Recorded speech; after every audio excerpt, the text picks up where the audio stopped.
You know Orville.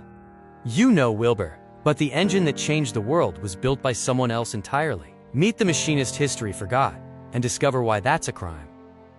In 1902, the Wright brothers had a glider but lacked a crucial, lightweight, and powerful gasoline engine. Every manufacturer they contacted said no, declaring the technology didn't exist yet. Without that engine, there would be no first flight and no aviation century. The Wright brothers were self-taught bicycle mechanics with a dream of flight. They had brilliant intuition and a working glider design, but they lacked formal engineering degrees, funding, and the necessary lightweight combustion engine. Enter Charles E. Taylor, a self-taught machinist hired in 1901. Taylor had a gift for solving impossible problems and could instinctively diagnose mechanical issues. The Wrights trusted him completely, yet he was criminally underpaid at just $18 a week. The specs for the engine were an engineering fantasy: 8 horsepower minimum, under 180 pounds maximum. All the manufacturers said it couldn't be done. Taylor had only 6 weeks to build it from scratch in a bicycle shop.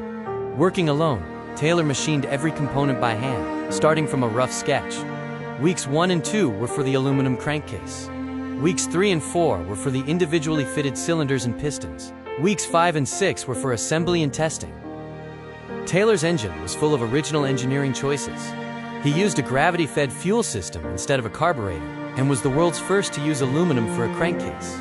It delivered 12 horsepower, 50% more than required, and weighed 179 pounds, 1 pound under the limit. On December 17, 1903, the Wright Flyer made 4 historic flights. Charlie Taylor's engine ran perfectly. However, Charlie stayed home in Dayton, running the shop. He heard about the world-changing event via telegram. The man who built the engine never saw it fly. 5 years later, at Fort Myer, an aircraft propeller split mid-air, crashing.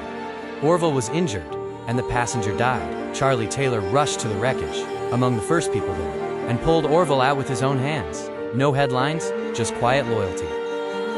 The Wrights gained global fame. Charlie Taylor drifted, struggled financially, and died in near poverty in 1956, largely forgotten. History often erases the, quote, hands behind breakthroughs, systematically undervaluing the builders and machinists who make things work. In 2001, nearly a century later, Congress designated May 24th as Aviation Maintenance Technician Day in Charlie's honor. It is a reminder that every aircraft that has ever flown owes a debt to the people who build and maintain it. There are 2 kinds of genius: the visionary who has the idea, and the machinist who makes the idea real. Charlie Taylor's engine flew 12 horsepower and weighed 179 pounds. When someone claims a great man did it alone, ask who built the engine. Charlie Taylor is just one of hundreds of unsung heroes buried in the footnotes of history. Drop a comment and tell us, who is an unsung hero you think deserves their own video? Subscribe for more stories like this.